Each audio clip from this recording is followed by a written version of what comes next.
מסך טאץ', לחיצה ארוכה על 3 פסים, מכניס לנו למסך טכנאים. לחיצה נוספת ארוכה על אותו לחצן מעביר אותנו בסופו של דבר לתפריט טמפרטורת רתיחה UV תפריט.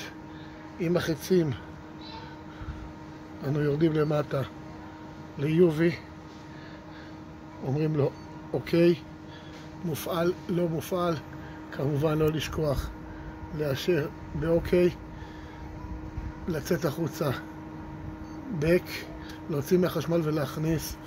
כך מנתקים מנורת UV בטאץ'.